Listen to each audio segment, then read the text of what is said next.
6 days after the September 11th terrorist attacks, it was President Bush who went to the Islamic Center of Washington, D.C., and proclaimed that Islam is a religion of peace. At the time, the remark was barely a cause for controversy. Instead, it was greeted by most as a call to civility, a note of sanity, a warning to fanatics who might consider taking revenge on some innocent Muslim women shopping for groceries in a headscarf. But now, 9 years later, President Bush is widely accused, in retrospect, of having succumbed to a momentary case of political correctness. Many people now believe that his Islam is peace remark was born either of ignorance or of expediency. It did not even take another successful act of terrorism to set off the season we just lived through, the endless summer of holy war. The instigation was a proposal to build the mosque at Ground Zero, or, if you prefer, the mosque at the old Burlington Coat Factory in the financial district. What ensued was nothing less than a referendum on Islam. My work means that I travel around the United States asking total strangers a lot of nosy questions about religion. I've found that this question, is Islam a religion of peace, more than any other, is now the one on people's minds. But let's acknowledge that to many, the question before us tonight is either absurd or offensive. To one camp, the question is absurd because the answer is patently obvious. Just look at the headlines, they say. If 9/11 is not convincing enough, what about the suicide bombers in Iraq, Afghanistan, Israel, Spain, Pakistan, and for God's sake, even a tourist retreat like Bali? They say, what about Major Nidal Hassan, a psychiatrist in the US Army who shot his own colleagues at point blank after he spent years studying and reflecting on his Muslim faith? Was he under the influence of psychosis or of Islam? They ask, why do honor killings seem to be a Muslim phenomenon? How could a religion of peace permit a father to order the death of his own daughter? This camp says not only is Islam not a religion of peace, it is intrinsically a religion of violence. The question is absurd, the case is closed. Yet there are others who consider the Islam and peace question not so much absurdly obvious as utterly offensive. This camp asks, how can you condemn an entire faith, a religion followed by nearly 2 billion people, because of the atrocities committed by its fringe extremists? They ask, why blame the faith when the terrorists are clearly driven more by political ideology than by theology? They ask, why do we not apply the same judgment reserved for Islam to other religions? Why didn't the ethnic cleansing of Bosnia-Herzegovina prompt widespread rumination on whether Serbian Orthodox Christianity is a religion of peace? When Roman Catholic priests and bishops were complicit in the genocide in Rwanda, the world did not blame Roman Catholicism, but the blame fell.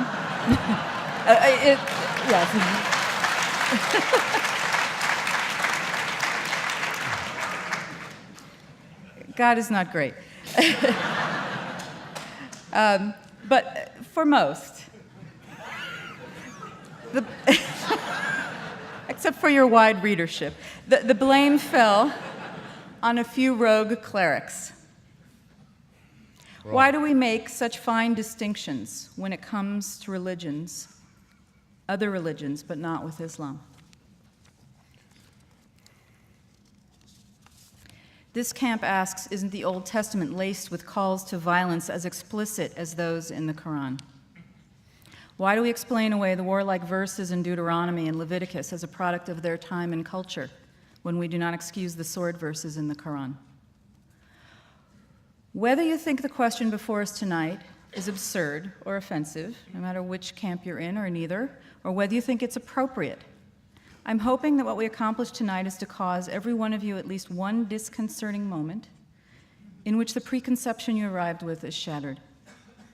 So our format tonight will allow Mr. Hitchens and Mr. Ramadan each 10-minute opening statements, followed by a brief rebuttal. And we'll have a longer period for discussion, and then open it up for questions. I hope you'll have some good ones. I have no tolerance for any interruptions, though I don't expect that, but if we do, we have ways to handle them. And also a reminder to turn off your cell phones so we're not serenaded unnecessarily. So we agreed very congenially before we began that Mr. Hitchens would begin. Thank you.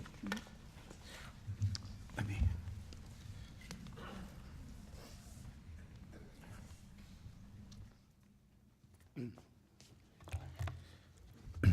Assalamu alaikum. Shalom. Welcome back to the United States.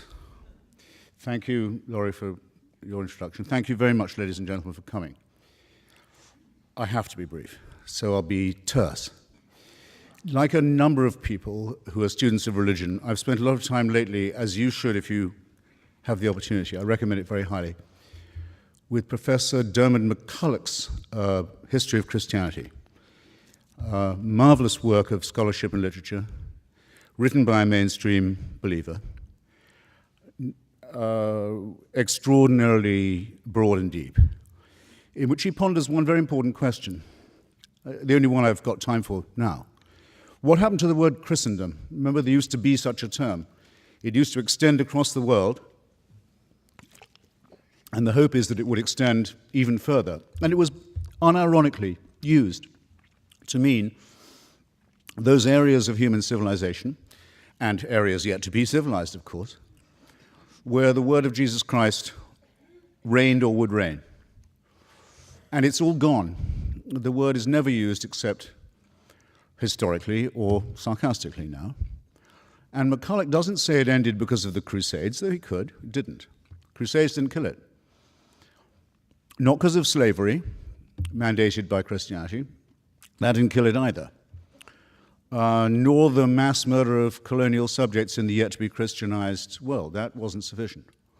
It didn't really end, he said, till 1914, when all the Christian empires of the world, Austria-Hungary, Germany, France, Britain, France is a slight exception to this, but only a slight one, and Russia, all of them commanded by Christian emperors, and calling upon their subjects as Christians, went to war with each other and very nearly destroyed the whole human civilization, and certainly reduced it to a point where we can't guess where we might be if it hadn't been for this extraordinary outbreak of barbarism. And out of that came the terrors of fascism and of Stalinism, of which it was the seedbed as well.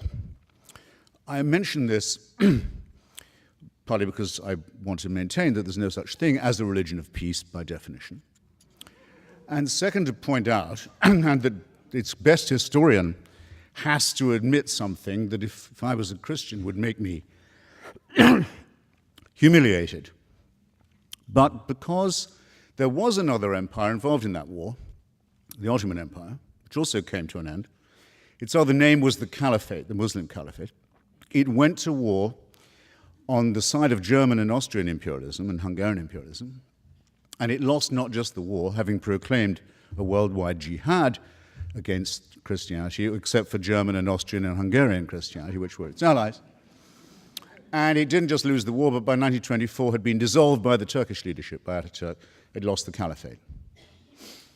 And that's the only one that still has supporters. The other Christian and religious empires have all gone. But the Caliphate still has fans, not just in the Muslim world, sometimes referred to by Muslims as the Dar al-Islam, the House of Islam, but also in what some Muslims call the Dar al-Harb, the House of War, the part of the world that isn't yet Muslim. There are Caliphate clubs in London now and Berlin and elsewhere, quite important ones.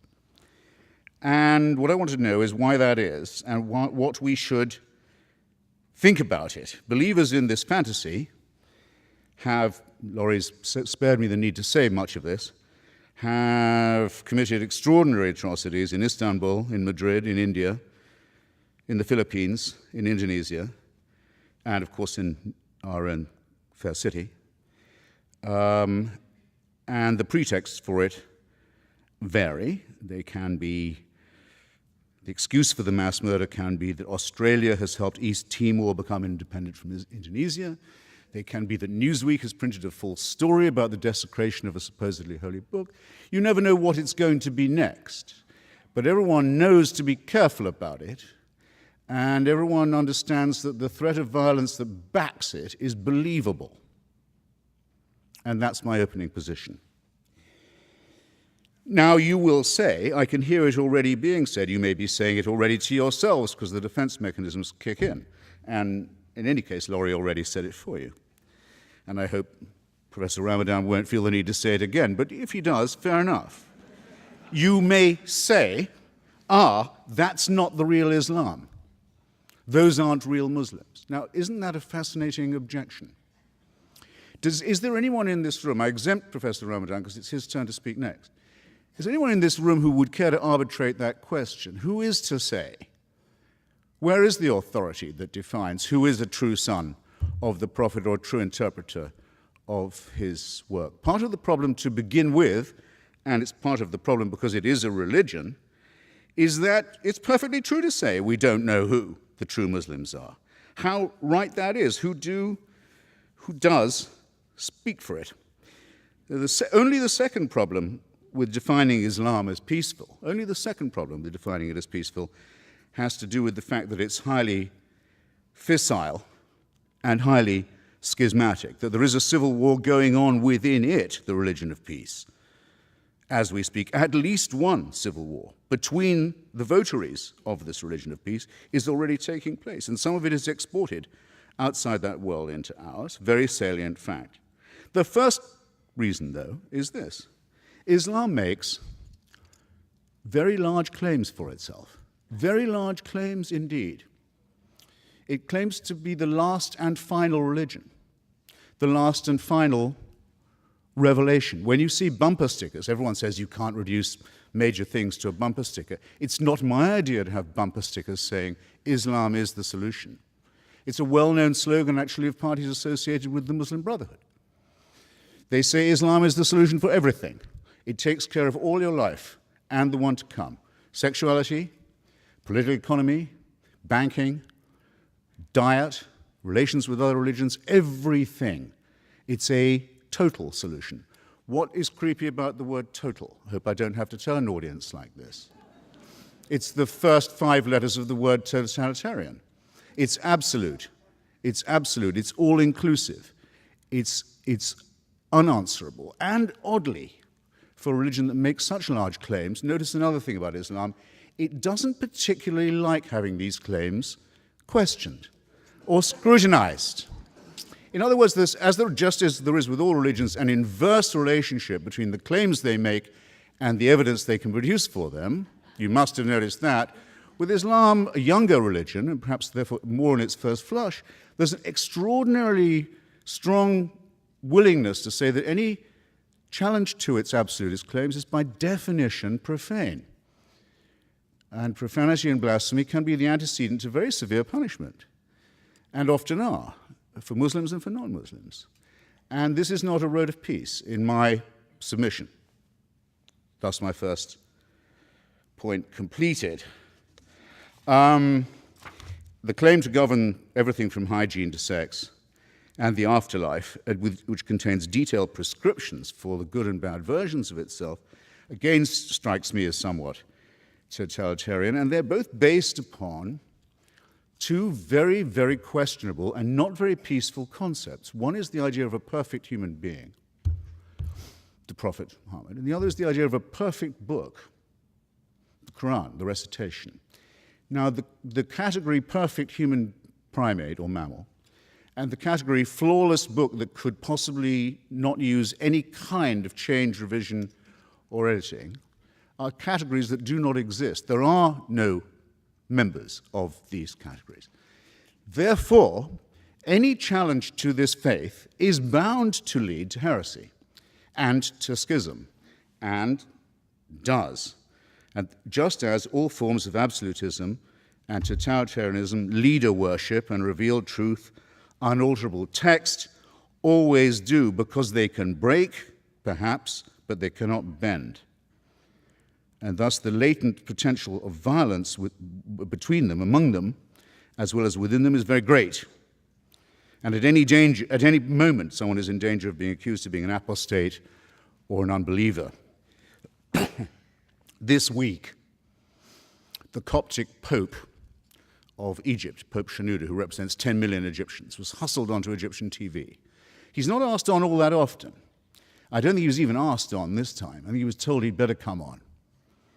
Why is the leader of Egypt's huge Christian minority suddenly compelled to make a TV appearance? Because one of his bishops had said in an interview that he thought that some of the verses of the Quran showed signs of having been added later on and to have been later accretion. And Pope Shenouda was forced onto the television to say, it's not that that didn't happen, it's it couldn't have happened. It shouldn't even be discussed. So that it has to be claimed even by non-Muslim subjects of a Muslim state that there is, after all, because no Christian claims this about the Bible anymore, no Jew claims it about the Pentateuch. After all, yes, there is just one book that's completely word and letter perfect from the first time it was not even written down, but recited. Now, demands that you believe the impossible do not lead to peaceful outcomes. Nor do they lead to peaceful or tolerant regimes. And I'm not going to ask you which Muslim country you would like to live in. I don't know whether Professor Ramana will tell us which one he would pick if he had to, because I don't have to ask you a question like that, because it's already in your mind. Can you wind up now? Yes, I can. I can, yes, and will. Shall, in fact. Sexual repression doesn't lead to peace. The idea that women are inferior to men is a profound cause of unease, let's say, the least of it. All religions make some form of this claim. Islam seems to make it less apologetically than most. Claims that the world will come to an end in an apocalyptic form, which will lead to the victory of one religion or another, are not peaceful either. It's possible, perhaps, I haven't exhausted all my remarks, that the endless teaching of battle stories to children and the stories of lethal feuds from 7th century Arabia don't lead to peace, or the forcing of children to memorize and retell such stories by rote doesn't lead to peace either. It's arguable that peace isn't attainable at all.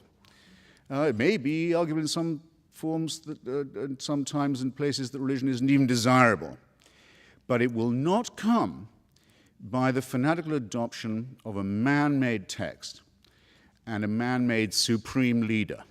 Nothing but war and tyranny has ever come from the adoption of formulae like these. The only way to moral and intellectual satisfaction, even temporary, perhaps only temporary, but of any kind at all, comes to those who are willing to take the great risk of thinking for themselves at all hazards and trying to share the benefits of that tolerance and that open-mindedness with others. And with that, for now, I'll rest my case. Thank you very much.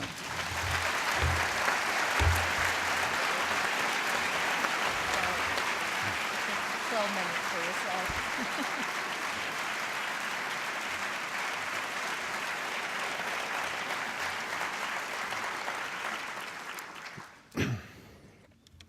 Thank you. First, thank you for this invitation here this evening, and I really also want to thank once again Oxford University Press for organizing my visit here in the States, and I won't forget ACLU and others who helped me to struggle for my rights for being here in the States and being able to speak, to listen, and to contribute to the American debate or the Western debate. And I know that among us, Jamil Jaffer is here, so I want to thank you again for this support. Let me go straight to some of the points, and I'm not going to respond straight away to some of the claims, on all the claims, but during my talk, as it is the introductory speech, let me highlight some of the points. When I got the question, of course, as a Muslim and as a believer, but as someone who is coming from within the realm of religions, it was quite clear that to put it that way was not the right question to ask. Is Islam a religion of peace, or is Christianity, or is Judaism, or is Buddhism a religion or a spirituality of peace, doesn't mean anything for me. It's not the right question. It's not the accurate question. Not because I think that there is a good Islam and the right Islam, and there are people who are acting in the name of Islam who are not representing what Islam is. This is not my point. I never said that, by the way. But the point for me is really to try to deal with a phenomenon, with religion from within, and to try to understand the dynamics and to understand the trends and to understand the diversity. So just to essentialize one religion by saying it's all about war, it's all about peace, and even, said by George W. Bush, doesn't mean anything for me.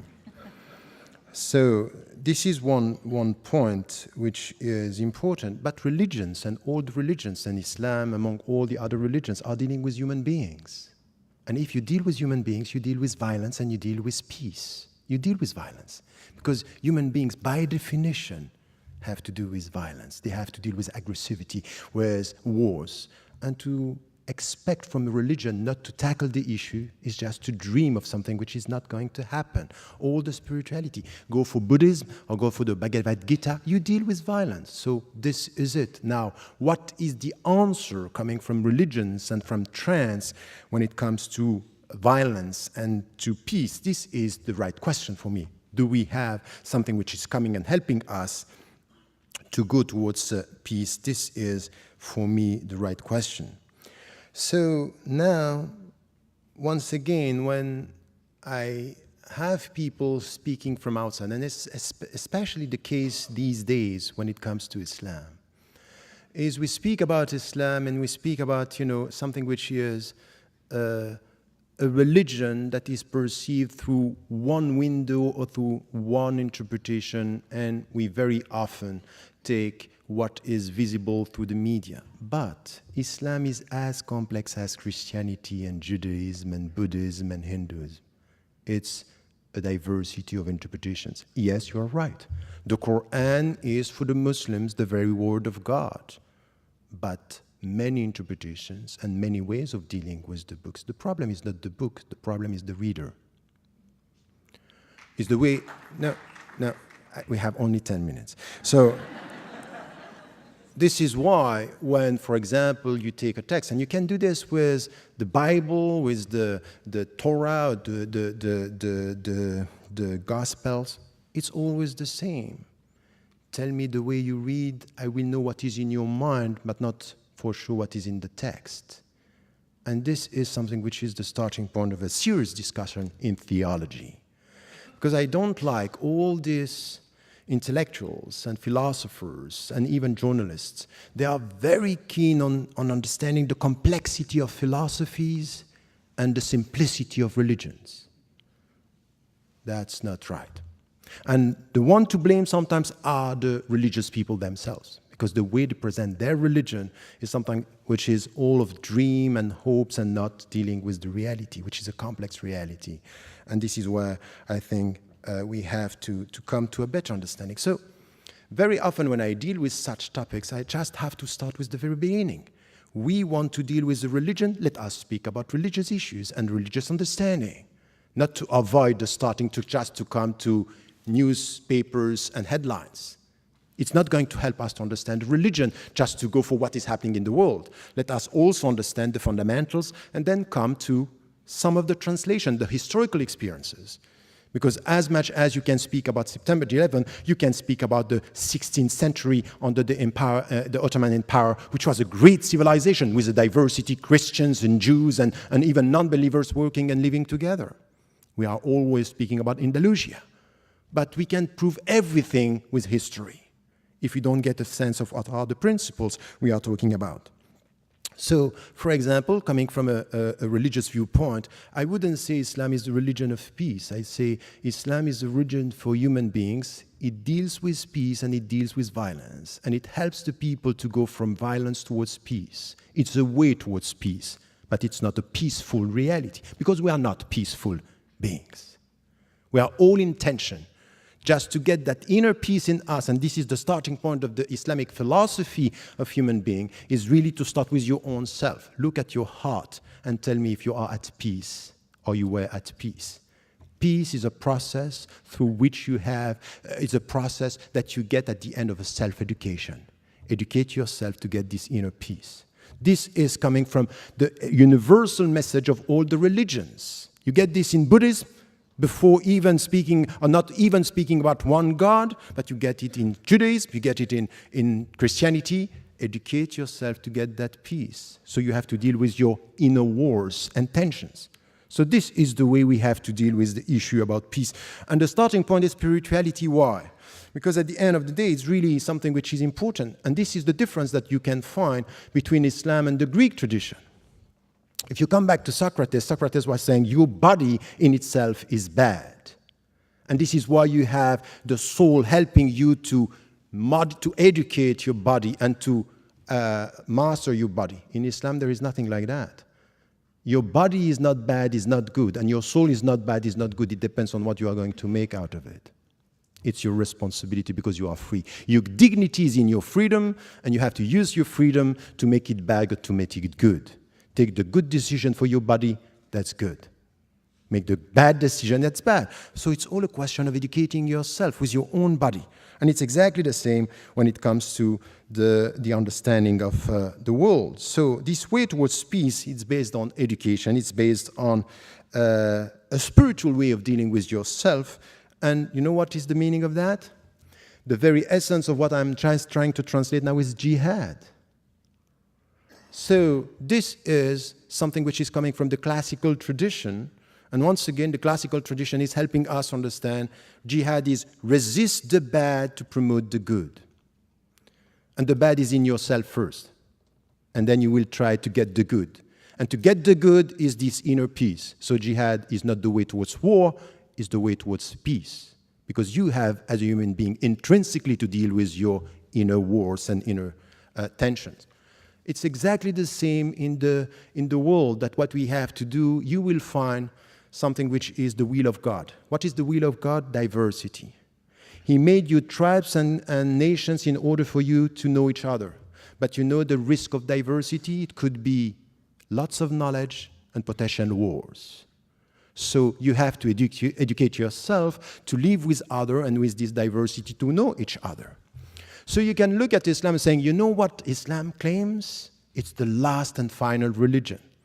It's not enough to end with this sentence. The most important thing is what Islam is saying about the other religions.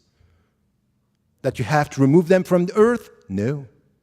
He made you tribes and nations in order for you to know each other. So respect the Christians, respect the Jews, respect the people who were before you. So it's a call towards respect that you find also in the text. So yes, you will have Muslims. They will take one dimension and interpret this as it is the final religion, we are not going to deal with all the others. But you cannot deny the fact that through history, Muslims, in many situations, in many historical situations, were dealing with this diversity, and we learned from the Middle Ages, and we learned from the Ottoman Empire that Muslims are able to deal with diversity and take from the Jewish tradition. Maimonides was speaking Arabic better than me. He was a Jew, and he was an intellectual, and he was a theologian, and he was dealing with respectful people. So all these Muslims were wrong Muslims because they didn't understand that the final religion should not listen to the first monotheistic tradition? That's not true. You cannot reduce this in such a way. It's too simplistic to represent what a religion is and what a history and a historical experience is. So this is for me something which has to do with the diversity that we have, that it's rooted in the Islamic tradition as well, in the classical tradition that we find it. So when you deal with diversity, know that you need to promote, and it's out of your personal education, mutual knowledge, to get respect.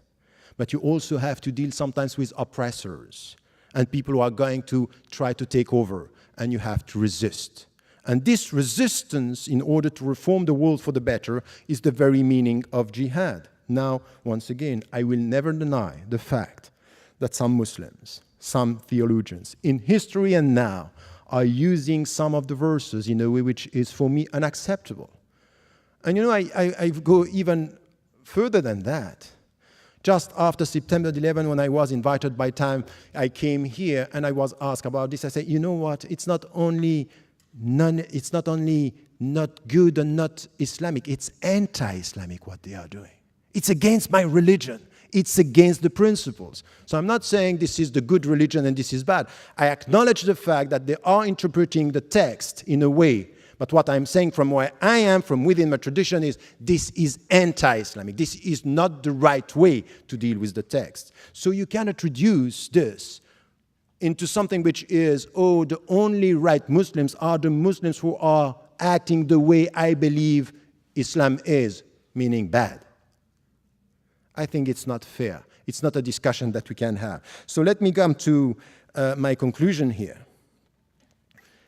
At the end of the day, if you go through the text and you understand the philosophy of this way towards peace, dealing with your own wars and inner tensions and the tensions within the society, you will find interpretations within Islam that are promoting something which has to do with peace without avoiding violence, because we all have to deal with our violence.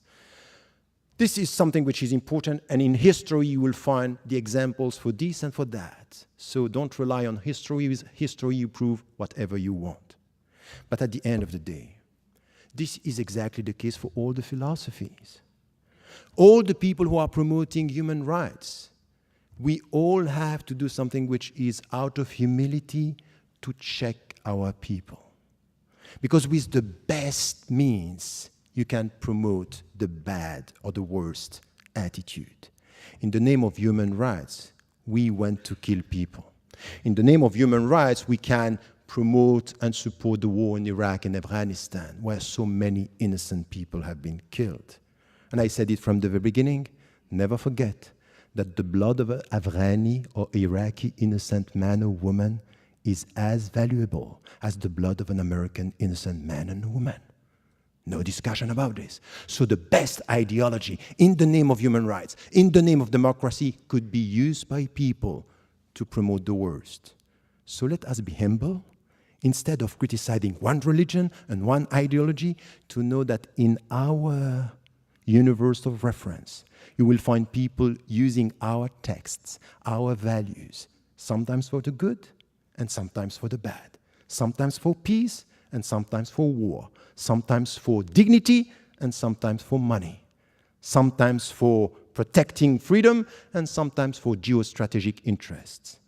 It's not right to essentialize by saying, oh, all the wars on human rights, for human rights, or all these philosophies are right or wrong, or promoting a philosophy or a religion of violence. I think that these kind of conclusions are very dangerous, because they don't give us the opportunity to find in any single religion, in any single philosophy, people of goodwill. These are the people who can talk to each other, understand each other, and make it possible to live in diversity and in mutual respect. Thank you.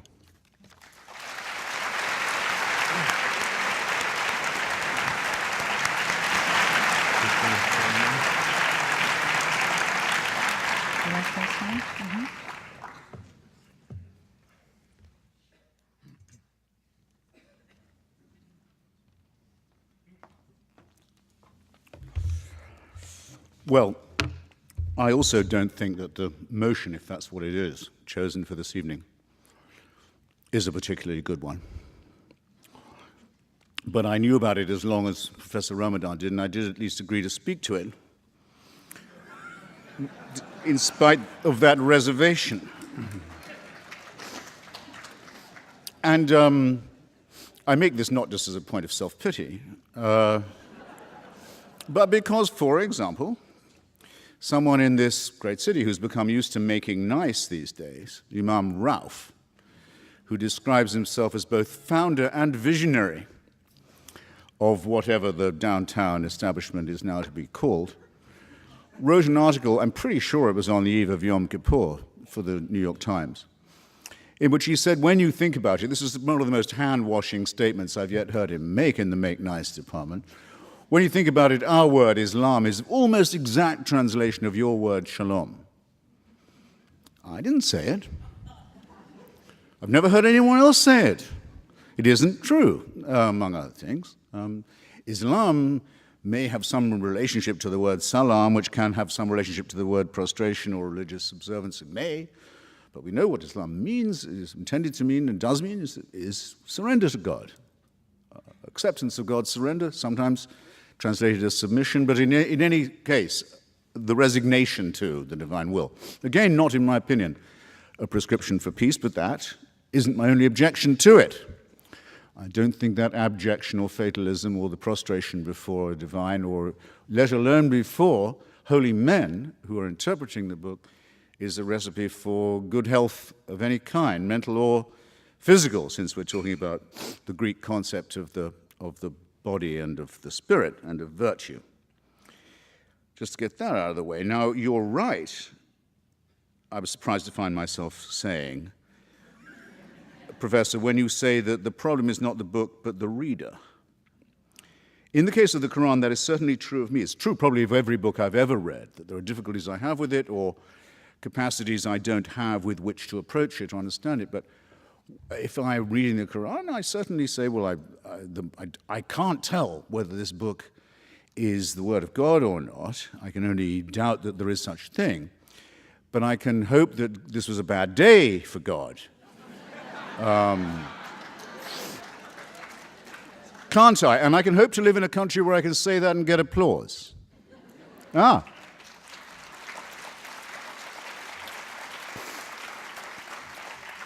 Yes, and even mirth. And don't think that it isn't a precious thing, and don't think it's being compromised. I'm coming to that.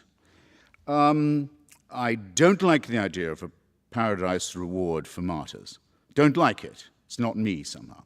Don't like the account. Don't like the early accounts of village squabbles with the local Jews who've taken a look at the new claimant to be the Messiah and decided about him what they decided about the previous claimant. He's no good. He's not up to snuff. Do you think the Jews are ever going to be forgiven for that, by the way? For rejecting 2 in a row? I don't think so. And I don't see why they should hope for forgiveness either. And still I'm allowed to stand here and say this, and there are many parts of Europe I couldn't do that anymore, or I'd have to be very careful in who I'd invited for the audience. I couldn't do it easily on the air, couldn't do it easily in print, couldn't do it easily in public, couldn't do it on certain campuses, couldn't do it with certain publishing houses. Now, all of this has been done to us by the wrong Muslims. Well, let's get together then, isolate who these wrong Muslims are, who've imposed a culture of violence-backed censorship upon us, and let's get rid of them and have an honest discussion about the text and the reader. And I think the ball is in your court, Professor, on that. Just to stay with my own profession, the thing I know best. Not one major media outlet, print or broadcast, has yet shown you what the Danish cartoons actually look like. Yale University Press, which commissioned a book on them which was to include the cartoons, as how could it not, eventually panicked. Yale University Press panicked and published the book without the cartoons over the objections of its author. Everybody knows what I'm talking about. The President of the United States and the head of the Joint Chiefs a few days ago were so pulverized with fear that they had to address personally in pleading tones a Christian nutbag in Florida who might have been or might not have been about to commit a minor act of blasphemy. Is this the culture that Islam wants us to have in relation to it? One of, if you like, preemptive submission, preemptive cowering, backed by the fear of force, because that is not multiculturalism. That's nothing like the gorgeous mosaic. That's actually the absolute negation of what a multicultural system would be like. And a multicultural system has to look rather askance, I think, on a religion whose preachers and websites openly make threats against people like myself, against the Jewish people, against the Hindus, who, for heaven's sake, aren't even monotheists, can be killed on almost any pretext, against, and a very important point, and I have to make it, and against the wrong kind of Muslim. Now, Professor, don't, I'll say this as mildly as I can, don't, you may not be aware that you were, and I'm certainly, I don't want to increase the area of unexpected offense-taking that's been so hugely broadened by the sensitivities of a religion that has the answer to everything. But I'll just say I don't greatly care to be told, as if I didn't know, that an Iraqi life is as precious as an American one.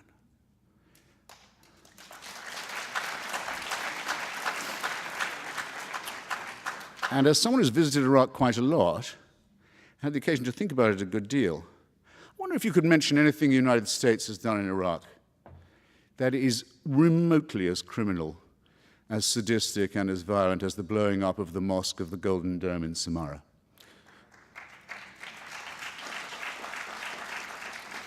One of the holiest sites in the Muslim world, callously blown up by Sunni forces in alliance with forces who, perhaps I'd agree with them for once on this, were fascistic Baathists.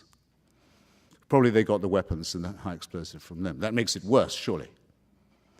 Intending to start, and successfully, in fact, initiating a civil war in which countless thousands of people have been killed, religious processions have been fired upon, funerals have been fired upon, Qurans, without number, of course, been incinerated, much more importantly, children, old people, and civilians. Now, where is, I just wonder, you must be able to quote it to me. Where is the Sunni fatwa against this conduct? Where is it? Where is the authoritative statement of moral outrage in the Sunni world saying this is not acceptable behavior for followers of the Prophet? I missed it. And so apparently did the followers of the Prophet miss it, because they keep on doing this all the time. They were doing it before the United States got to Iraq, and they'll be doing it after we've gone. So I'm sorry I won't be talked to in that tone of voice. And I want to know, I repeat my question, who has the authority to issue fatwas? Is it Sheikh Qaradawi, who you sometimes very much expressed respect for, who on Al Jazeera gives advice on all kinds of things, some of them innocuous, sexual matters and so forth, doctrinal rulings, sometimes upon the legitimacy or otherwise of suicide bombing, if directed at Israelis, not just Jews, of course, but no, we draw the distinction. On the other hand, Hamas, which does the suicide bombing, doesn't draw the distinction. If I can't issue a fatwa against Hamas, if I'm a Muslim, if there's no one who will and they won't, surely someone could say, we don't think Hamas should have on its website and manifesto the reproduction of the protocols of the elders of Zion, a Christian fascist fabrication that is one of the warrants for the Nazi exterminationist solution. I mean, surely that's a question for the UN Anti-Racism Committee on a spare day. Or since that spare day never seems to come, for some Muslim authority to say, no, brothers, don't do that. It doesn't come. It doesn't happen.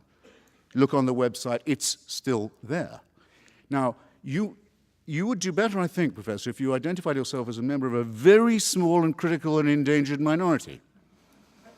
Someone who really is against all this and will say so, and will also decry the fact that the religion itself can't seem to throw it off. But you seem to have that a little bit both ways.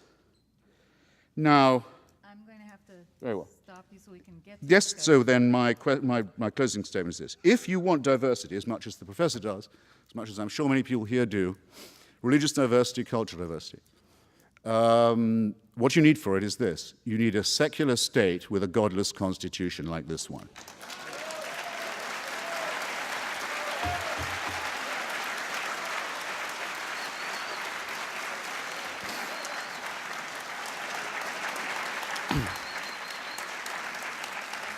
To speak as you did of the Ottoman Empire as a place where there were not just Muslims, but Christians and Jews, is either not to know yourself or to expect others to have forgotten or not to know what it meant to be a non-Muslim under the caliphate or under any similar theocratic Muslim authority to this day. No, what we need, secularism is the only guarantee of religious freedom, and yours and that of every other Muslim we will defend.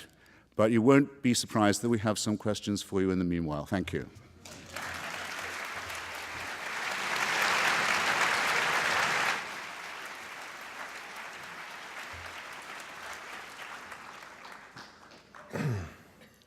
Okay.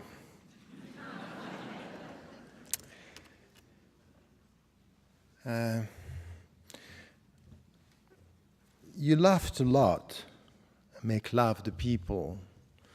And I have a problem with, we are talking about people who are being killed, talking about people about wars, that's fine. I have a problem with the way you are putting things here. First, you know, when you said the first remark, say, okay, you know what, these are the first letters of totalitarianism, because Islam is a comprehensive religion, by the way, exactly like Judaism and Christianity.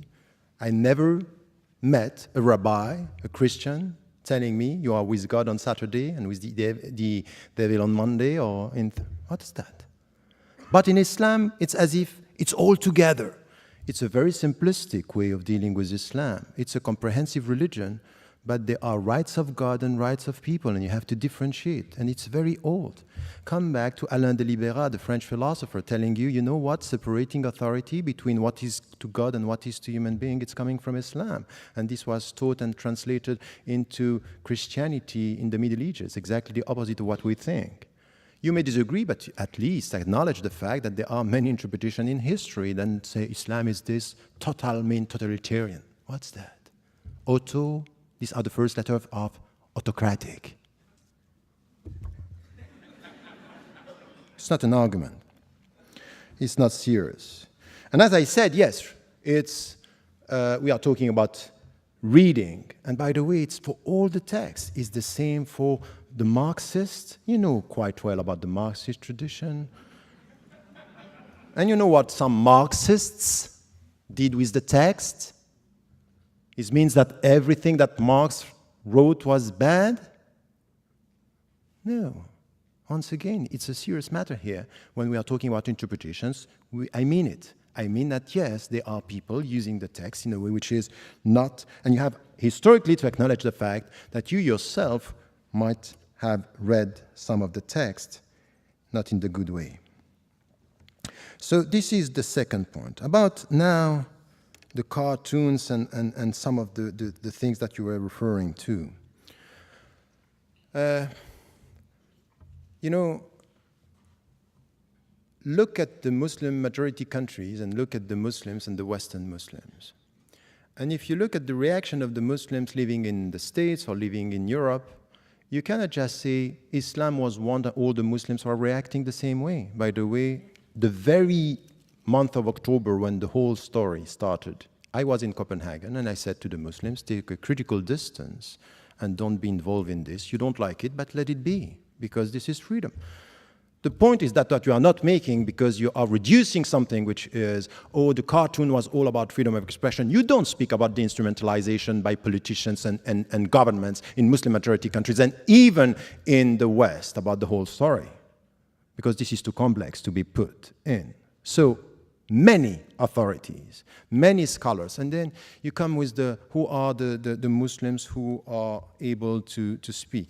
If you read some of the things that I'm doing or writing, you would say that, yes, I acknowledge the fact that there is a crisis of authority in Islam. But please, don't tell me today that you didn't hear the Muslim voices around the world criticizing and saying this is unacceptable to kill the people in the streets in New York, and the condemnation was widespread by the scholars. If you don't hear, of course, there's, not less than 12 councils of Muslim scholars around the world, from Amman to Istanbul to Paris, Dublin, were condemning this. It's as if they don't speak. Because at the end, when the people are calling to kill for killing, they are heard. But when people are condemning what is done in the name of the religion, it's as if they don't speak. It doesn't make the headlines. But I'm telling you that some scholars did it and said it, and I was one of them. And you know what is very interesting in the whole discussion? That when the people like what I'm saying, say, you know what he's saying is good, but he's alone. Minority, it's open, but he's alone. But when the people don't like what I say, you know why? He has huge followers. So depending on if you like or not what is said, you have followers or not. So I can tell you something, that the mainstream Muslim presence in the West, in many Muslim majority countries as well, acknowledge the fact that they are critical towards the use of the religion. Now, many Muslims, yes, would support, and I did this, and by the way, I was banned from this country mainly for that, are saying, for example, that the Palestinian resistance is legitimate. And I said that, and I repeat this here. But I also said that the means used to kill innocent civilians and innocent Jews in Israel, I cannot accept that. Have you heard that? I said it. So, and I am not alone. I'm not alone. So once again, it's many interpretations. Listen to this and also be respectful of this diversity and the way the Muslims are dealing with this. So the fatwa, the legal opinions, are coming from everywhere when you speak about some of the issues, because you know it's sensitive, so you put it in a very simplistic way. Women, violence, Hamas, and all this together, it gives the impression, oh yes, this is right. But you don't give the people all the interpretation, everything which is done in every one of these fields, coming from the Islamic tradition and scholars of today, trying to improve the status of women, trying to condemn violence and to promote justice and peace. You also have to deal with this. At the end, you may have a problem with religion much more than with Islam. And to tell me at the end of your speech, the only right solution is a secular, godless constitution in the United States of America, I think is problematic. Because I don't think it's a godless nation here. There is a reference. So, no. Only the Constitution. No, only the Constitution. No, but I don't think that even the politician and even the president of the United States of America is referring to something which is a godless secular system. Or I don't understand all the speeches I listen to. But the point is that my way of dealing with the secular or separating authority, I don't have a problem with separating authorities. I don't have a problem with this. And it's even my solution in Israel and with Palestinians. I want one state where the people can live together under the same rule of law. But it's as if we agree on this in France, but not really in Israel, because it wouldn't be Israel. So it's a selective, not consistent approach. I want you to say this everywhere in that way, and then you are saying it, but I would say that the people who are uploading sometimes, they want this for some and not for all. So let me tell you something. I'm critical from within, and I think that I'm far from being the only one. And from within the Islamic tradition, listen to also, for example, the Western Muslims, who the way they were dealing with the September 11th, the way they were dealing with the cartoon crisis, the way they were dealing with fitna. Many of them were saying, no, don't be involved. In the United States of America, how the Muslims reacted to all this controversy on the mosque here in New York, or in burning the Quran Day. Listen, were they all violent? Or have you heard some voices of reason and peace in this country? I think if you are honest, you heard these voices of peace, of people referring to their religion and saying, we are Americans and what we want for this country is a peaceful, proactive existence and coexistence. I think that this is also coming from their ethics, their values, and you have to value this as being the future. So to dream of something which is a godless future, I think it's a wrong dream. but to be able to deal with all this diversity and to listen to the voices instead of rejecting an entity as something which is bad per se. Let us look at the people who from within are trying to do good with what they are and what they believe in. I think that this is the way forward for all of us, and this is the way I would put it for the future. And I'm not talking about wrong Muslims. I'm talking about a critical debate among Muslims, and I hope that you yourself, with the people who are supporting some of the views, you are also critical about the way you sometimes reduce the other to an alien presence, not helping us to get to a better understanding, a critical debate. Sometimes I'm just lost with the way you put things because the debate is closed before it started. Thank you. All right.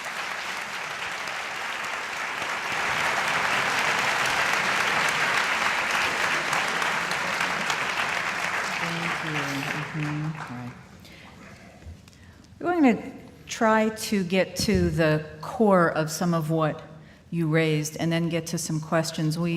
That ran long, but I think it was very fruitful. I want to distill something that came up here. Two important things. One is the question of authority in Islam. A scholar once told me that he thinks the problem with Islam is that every Tom, Dick, and Harry can give fatwa, and that there's no pope, there's no magisterium, and so in some ways what you have is leadership by whoever has the biggest audience. Now, right now, one of the most revered scholars is Yusuf al-Qaradawi, and he says he takes an opposite position from Professor Ramadan on the question of suicide attacks in Israel. He has a program with 40 million listeners, and he has a website. And he says that suicide attacks on Israeli citizens, even women and children, are acceptable because all of Israel is a militarized society and all citizens are combatants. So the question here is, he's got this very large audience, and since there is no arbitrating authority, there's no single authority, is not what Islam becomes whoever has the biggest audience, has the sway in what the faith is? I think that I think it's true. If we look at what is happening now in the Muslim majority countries as well as in the West, that there is something that we can call a crisis of authority. In the book Radical Reform, I'm tackling this from many viewpoints, and not only from political discussion. It's really even in our way to deal with sciences, human sciences, ethics. We have this problem. When you don't know how to manage diversity, it ends up with division and not knowing who is leading. And this is the way. We don't have a church, so we have diversity in Islam. So we have to know how to manage this, and it's problematic. And I would say that if you look today at what is happening, even though we have this crisis, if you look today at what is happening around the world, you will see that we have many councils. Still, the mainstream is not promoting, violence and extremist views. The mainstream is promoting, what is said, for example, about Western Muslims or Muslims living in Muslim majority countries is about transparency, no corruption, democratization. This is the mainstream that is coming. Now we have voices. And you speak about Yusuf al-Qaradawi, and you were saying that I was one of supporters of him.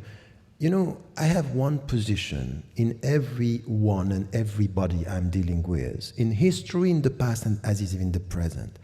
I read what is said, and I try to be selective. So, for example, on that point, killing, I said no, I disagree. On identity, and when he once was very harsh with me saying, no, we have one identity and it's Islamic, I said, no, we have multiple identity. I'm Swiss by nationality, Egyptian by memory, Muslim by religion, European by culture. These are my identities. He didn't agree. So I talk to people, but I know that on this, for example, in Israel, I disagree with him, but you cannot reduce Yusuf al-Qaradawi in the world today to this position. Because he had many other positions on women, on the society, on democracy. He is promoting something which is, he called democracy in the Muslim majority country, that you have to consider by saying, okay, on this we disagree, and on that we need to have a critical debate. You cannot just, because one position, we don't like one position, we remove the people from the landscape. No, they are part of the landscape and they are heard in the Muslim majority countries. So this is my position on that. Well, I'm certainly not going to criticize Islam for not having a pope. And in fact, it would be your vis-a-vis in this discussion was horribly in error in any case, in that Christianity never had only one pope, and still doesn't. I mean, there were several Catholic claimants to the papacy at different times, just among Roman Catholics. But today, I mentioned one of them, the Pope of the Coptic Christians based in Cairo.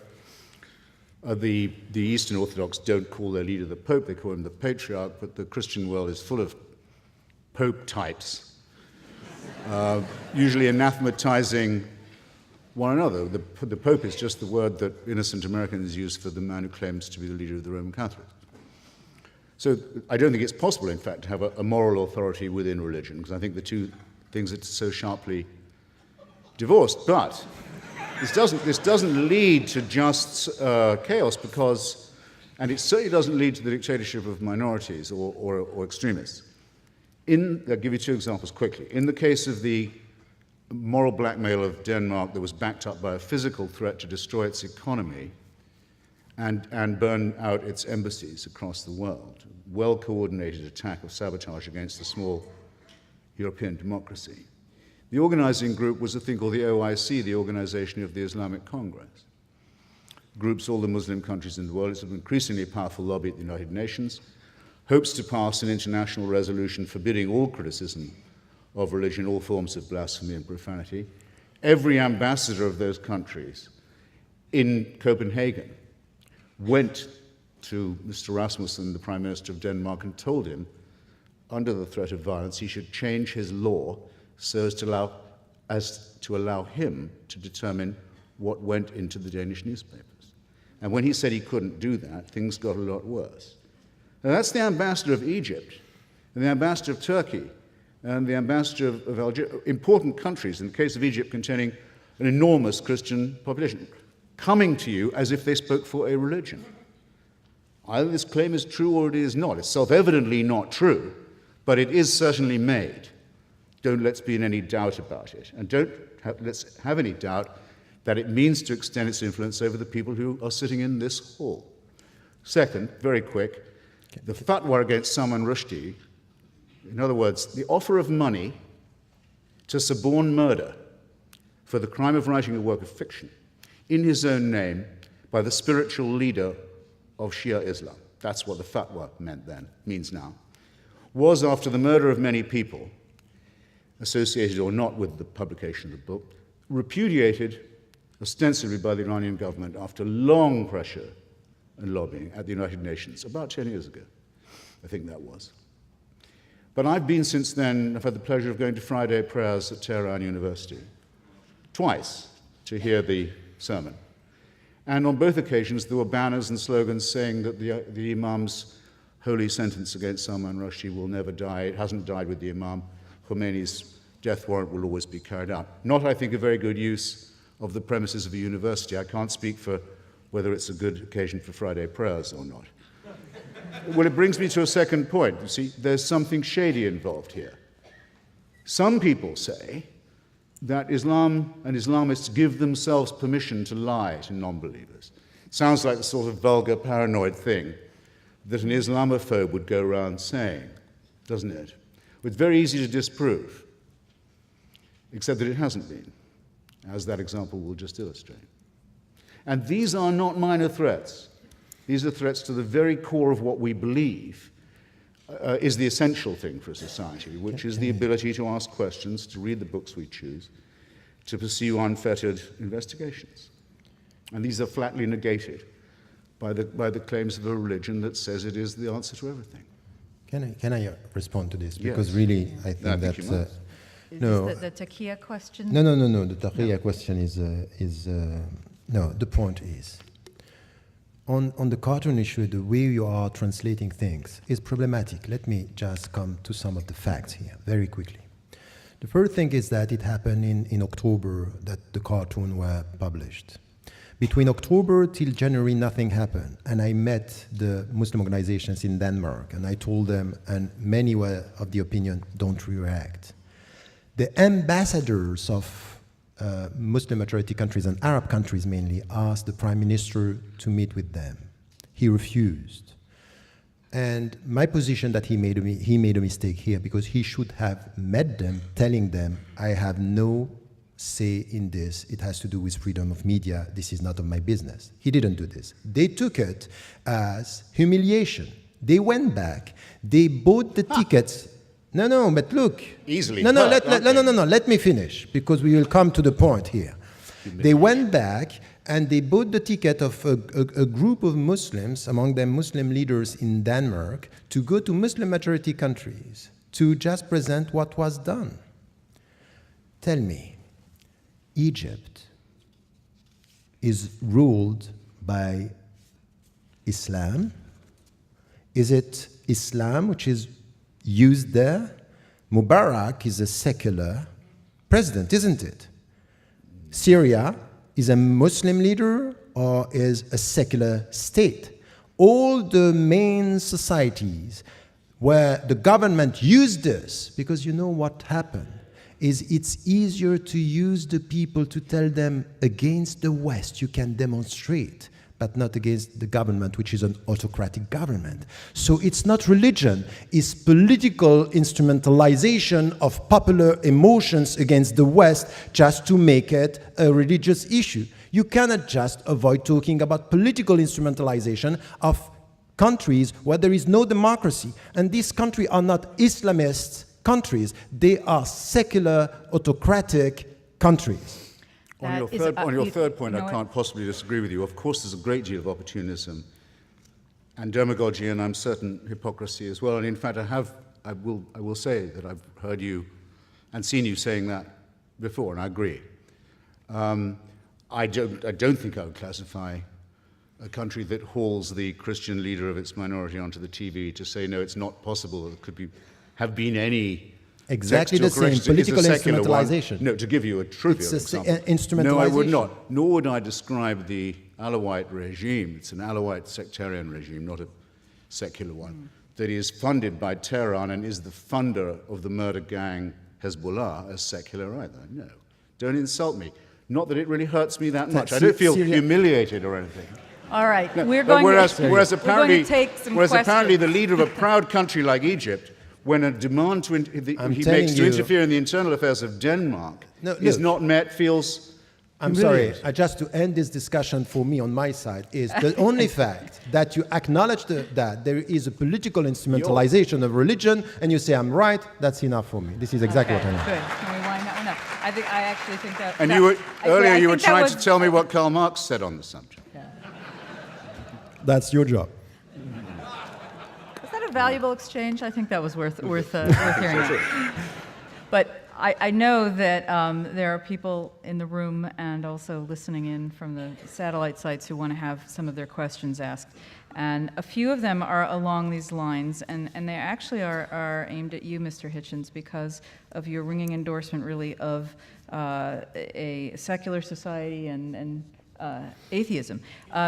A question from Vail, Colorado. Do Jewish, Christian, or other religions have a greater claim on being religions of peace than Islam? I mean, is your beef really with Islam, or is it with all religion? Well, I'm sorry the comrade from Yale tuned in so late.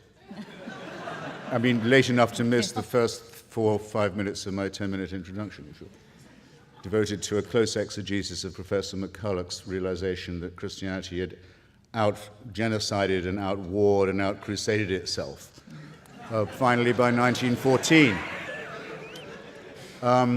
If you care to pick up, I think you might be able to, and I'll sign it if you will, pick it up. My book, God is Not Great. You will find a discussion of the warrants for slavery, murder, genocide, and land theft that occur in the books of Moses. and that are an ineffaceable offense to any civilized person, and the reason why so many Jews are secular, at least one of the reasons. So again, I could go on, but I really feel I don't need to. Okay. A corollary question, maybe it's just something funny, would atheism be a non-religion of peace? That came No. from somewhere here. No, there's something probably very slightly intolerant about atheism, at least so I hope. I might just say, though, because I really think Professor Ramadan misunderstood me. When I say the American Constitution is godless, I was quoting the title of a famous study of it by Professor Israel Kramnik. What I mean by that is to say, the US Constitution only mentions religion and God in its preambles when it means to say the ways in which they must be kept out of the public square. That happens to be a fact about our Constitution and the reason why we still have it. Otherwise, the Republic would have been destroyed long before. And that its First Amendment says that religion can be no business of the government, a statement no Muslim society could begin to make. Thank you.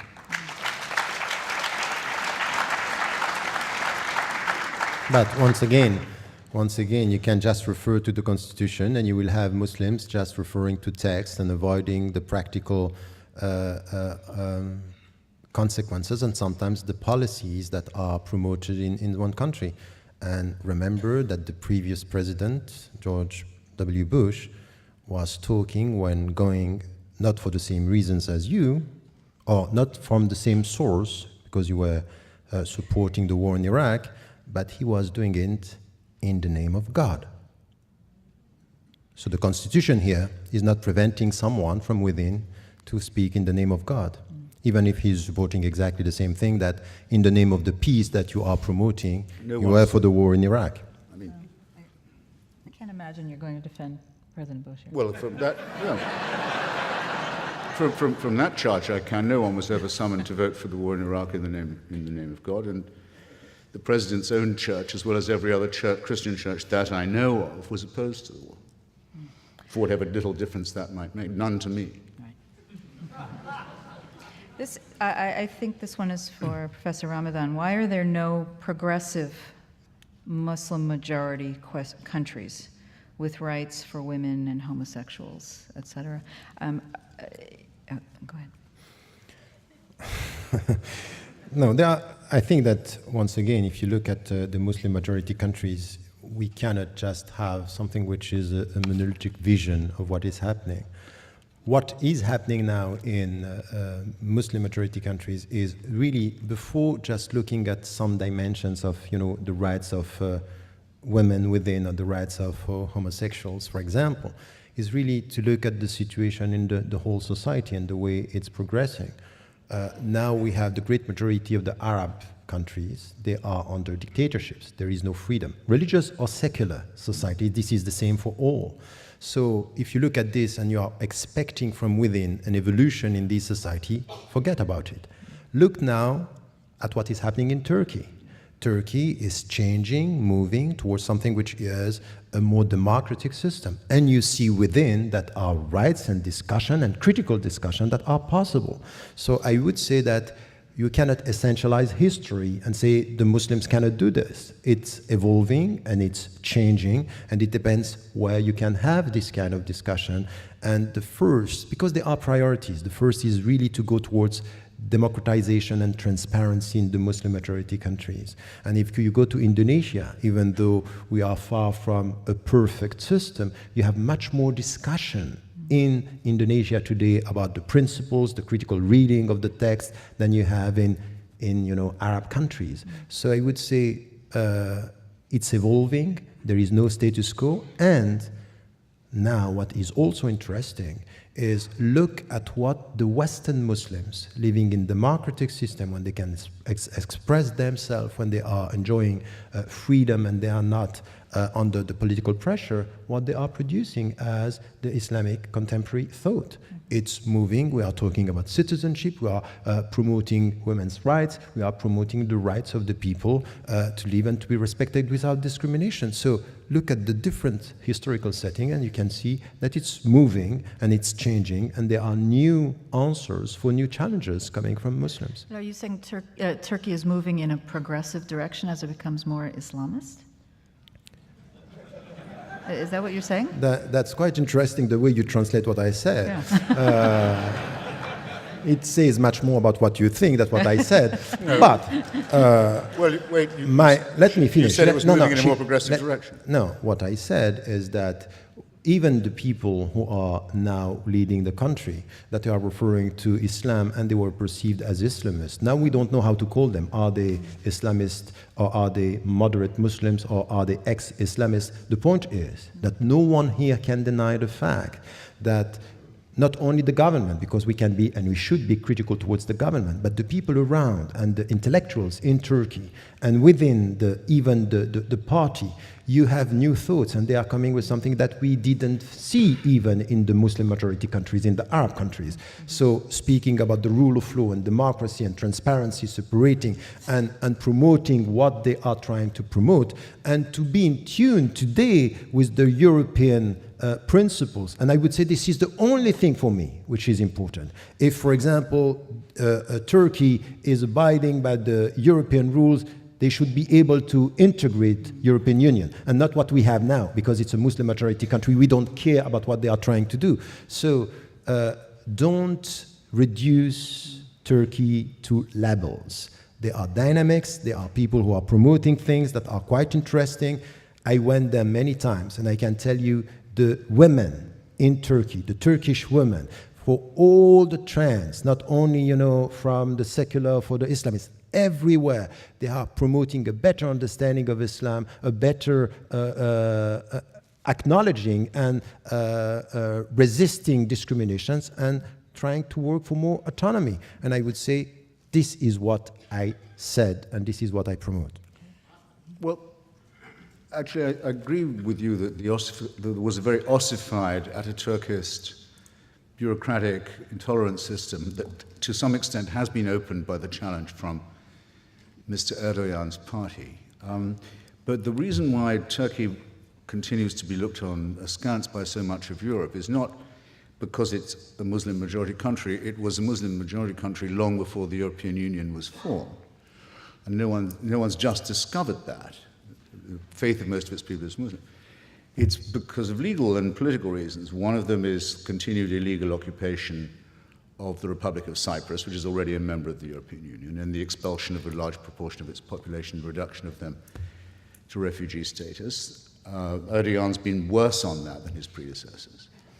The second is the refusal of Turks to admit that they're not the only people living in Anatolia, that there's another nation called the Kurds that lives there, which has language and national rights which have been negated. On that, actually, the Erdogan party's been slightly better than some of the Ataturkists.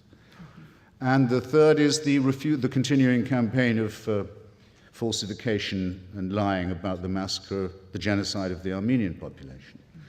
A continuing disgrace which Erdogan...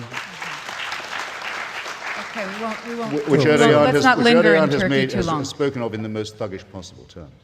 A question from Pittsburgh here. Is there an acceptable literature of interpretation of the Quran similar to the Jewish oral Torah? Does that make sense? Yes, of course. If you come back to the classical Islamic tradition in what we call fiqh, law and jurisprudence, and ethics, and we have a huge classical tradition. The problem very often is that the Muslims themselves, they neglect and ignore their own tradition, but also the people who are coming to Islam, they are just driven by headlines, and they are simplifying the reality of, you can get a PhD in the States or anywhere in the West without having one notion of what is called Islamic philosophy. While the Islamic philosophers, the philosopher referring to Islam as much as Maimonides and so many, we only know Averroes because he's very close to us. But the fact that we refer only to him is just showing us how much we ignore about the others.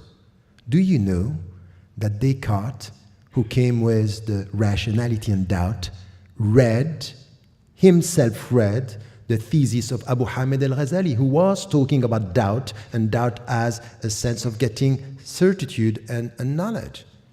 neglected, not known. And I think that the Islamic tradition is full of that. We have to reconcile ourselves with our past in order to come with a diversity of new visions for the future.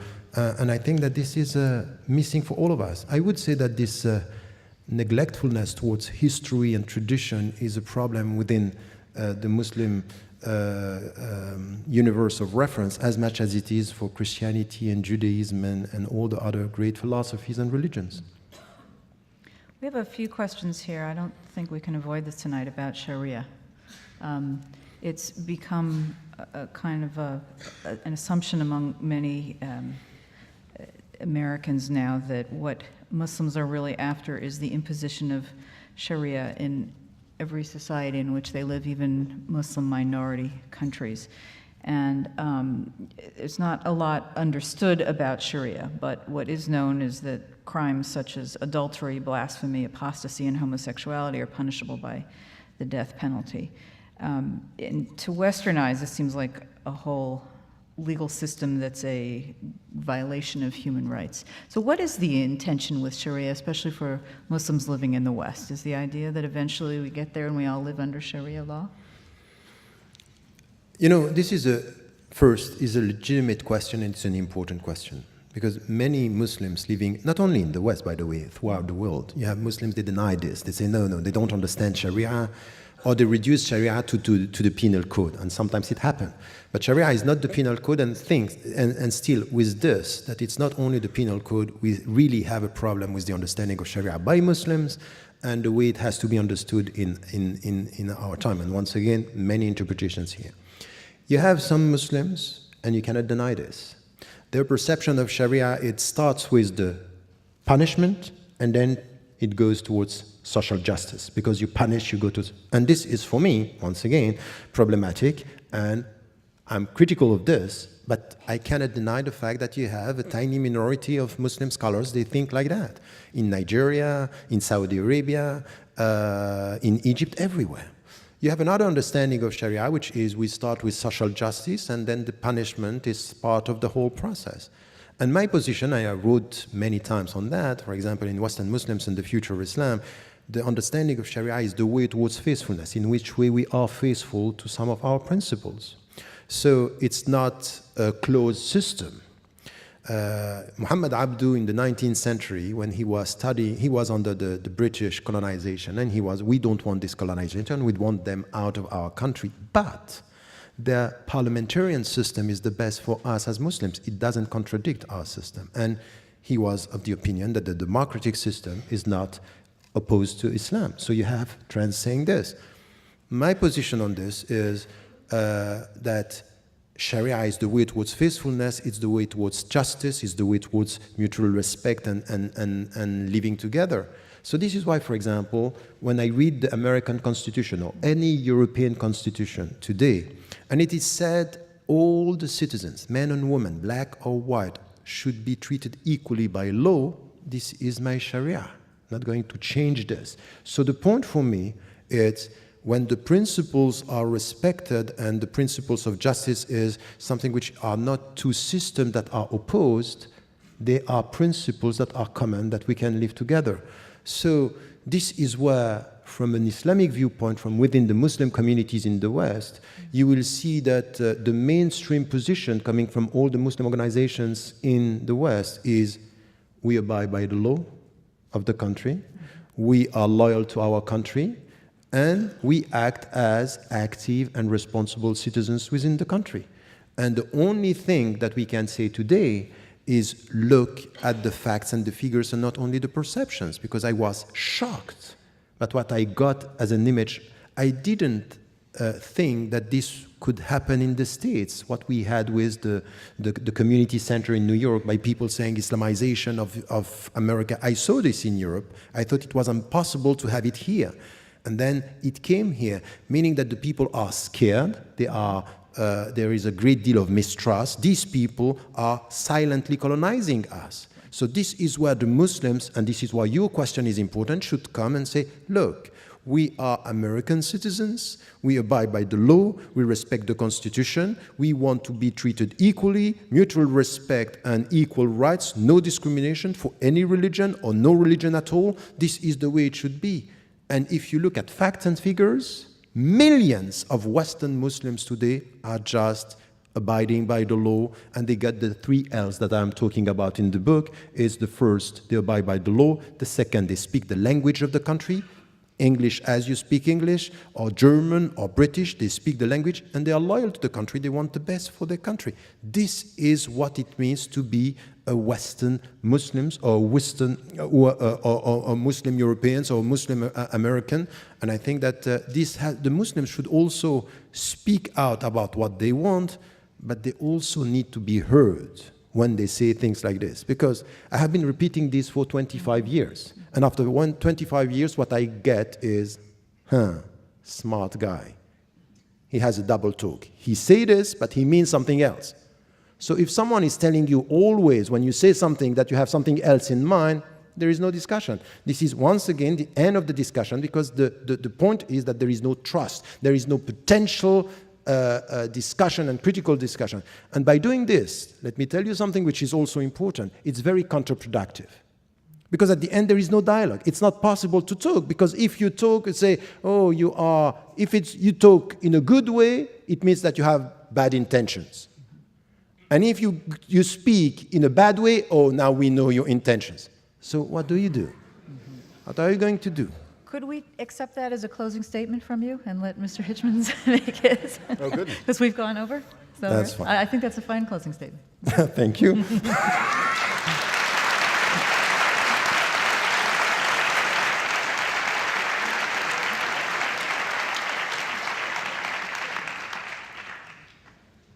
Do I get the same question? I don't mind. Would you like to close with that? On Sharia? It really is. I find No, okay, I like question. surprises.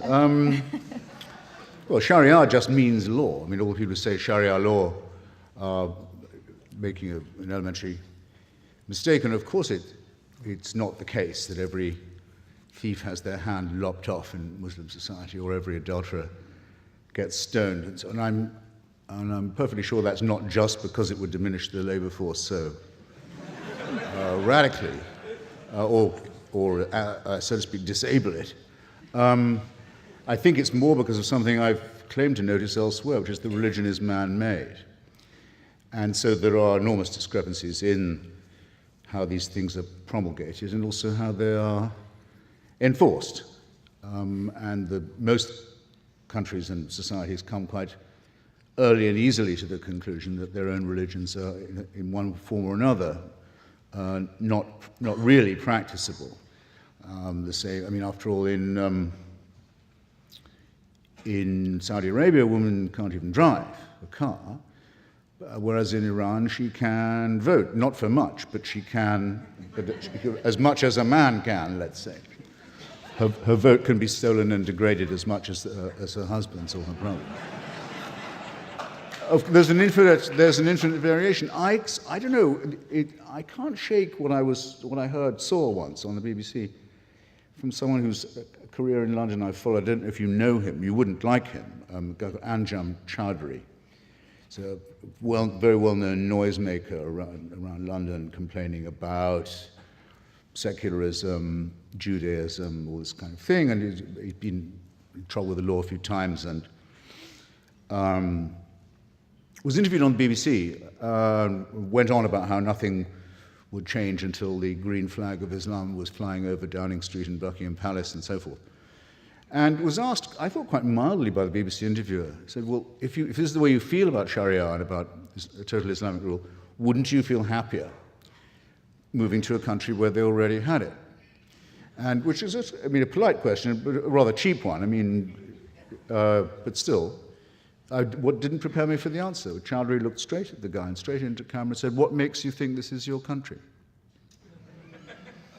I thought it was a very good question. Now, why do you feel, I think I know partly why you feel, why do you feel it's necessary to affirm that? And of course a Muslim should learn the language, should obey the laws, should observe the customs and so on. I mean, most immigrants don't feel they, so to speak, absolutely have to say that. The answer, I suspect, is that it's embarrassing to notice that in places like as far apart as Sweden and as Spain, there are groups of people who say their countries should be part of the caliphate and that that's why they've come here. And if it wasn't for those people, you wouldn't be in this position. So it seems to me that in order to be consistent, you should fear them and dislike them, find them morally and intellectually repulsive, at least as much as, if not more, than I do. And I don't say that you don't, but I do think that that is the urgent priority. On the lady's question about where would be the best country to live if you were a Muslim and wanting to be a member of a sexual or gender minority, or I think she said a female or a homosexual. So hard to confuse. Actually, the easiest place for you to live in that case would probably be, I was thinking about it while Professor Ramadan was talking, would probably be, this will be my closing statement, would almost certainly be either Bosnia-Herzegovina or Kosovo. Culturally Muslim, democratic, open societies in southern and Balkan Europe that were saved from obliteration by the power of the United States, which has never had a word of thanks for what it did in that matter.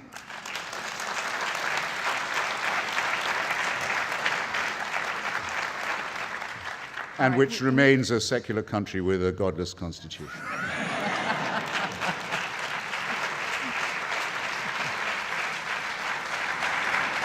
That's a note on which we can end. Which is the last best hope of humanity. Thank you. All right. Thank you both. I hope it's been an enlightening evening.